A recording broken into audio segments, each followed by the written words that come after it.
प्रेमी भक्तजनों, आज मैं आपको बताऊंगा कि गुरु गोरखनाथ जी महाराज का हवन कैसे करें।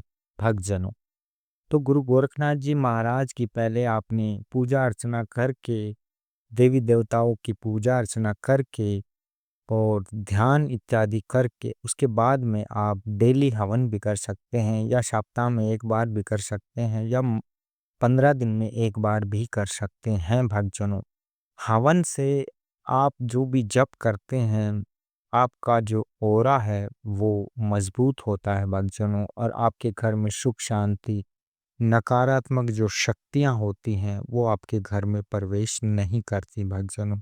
तो हवन जो है वैसे तो कई तरीके से किया जाता है, लेकिन आपको आज मैं बिल्कुल सरल विधि बताने जा रहा हूँ। गुरु गोरखनाथ जी महाराज का जो हवन करते हैं घर में अपने, तो वो आपको कैसे करना है। पहले तो एक छोटा सा हवन कुंड ले आना, हवन सामग्री और साथ में आम की लकड़ी, चावल, जौ, कलावा, शक्कर, गाय का घी, पान का पत्ता भी ले सकते हो, लेकिन पान का पत्ता यहाँ पे मत लीजिए।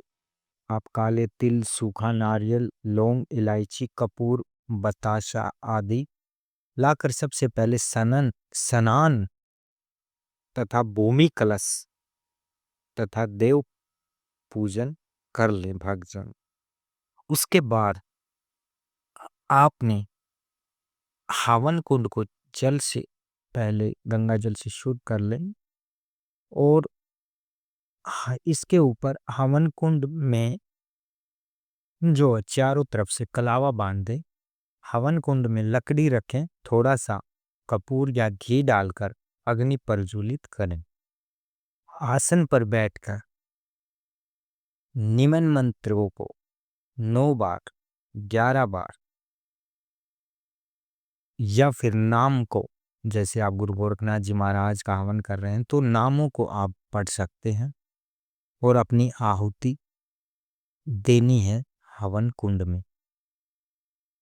तो सबसे पहले गणपति जी महाराज की जो आहुति है, ओम गण गणपते नमः स्वाहा, ये आपने आहुति देनी है गणपति जी महाराज की। जो भी मैंने चीजें बताई हैं उन सबको इकट्ठा मिलाकर हवन सामग्री के साथ में। तो सबसे पहले गणपति जी महाराज की हो गई, फिर आपने गुरु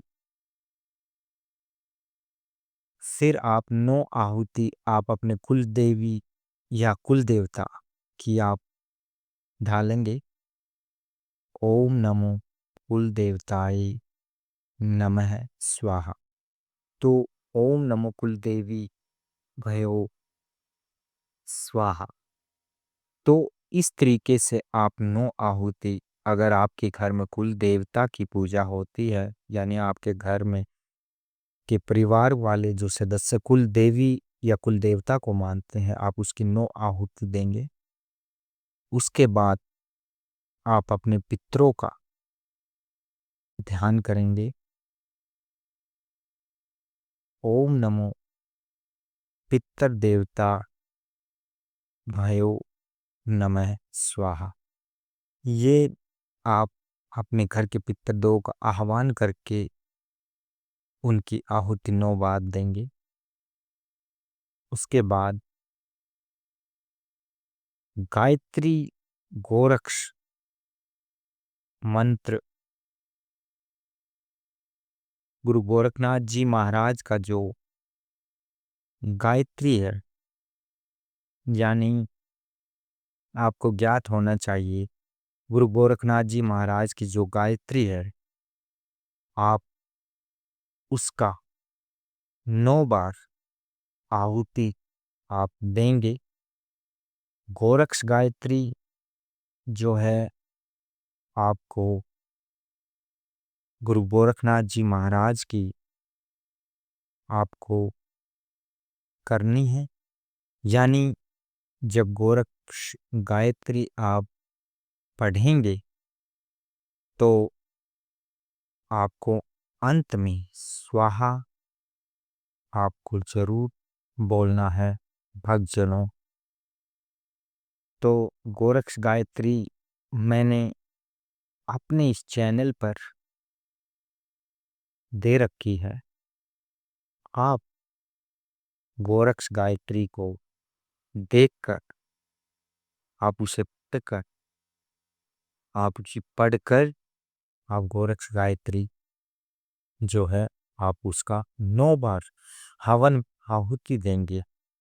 उसके बाद ओम गुरु गोरक्षनाथाय नमः स्वाहा ये आप देनी है। उसके बाद ओम नमो नवनाथाय स्वाहा, ओम नमो चुरस्ती, ओम नमो चुरसिद्धो नमो नमः स्वाहा। ये इस तरीके से आपने 9 आहुत कहने हैं। 9 आहुत कहने के बाद आपने अंत में क्या बोलना है कि फिर आपने उसके बाद 9 आहुति इनके देने के बाद फिर आप पितृ देवों का दान करेंगे और जो है ओम आग्नेय नमः स्वाहा अग्निदेव की भी आहुति दें।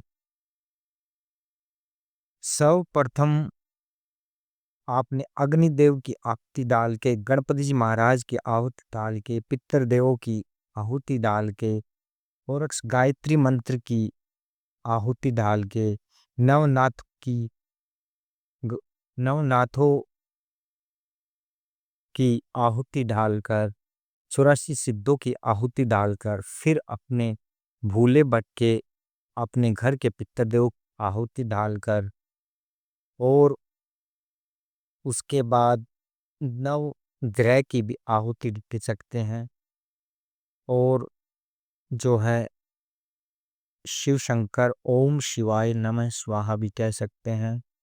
ओम गौरियाय नमः स्वाहा भी कह सकते हैं।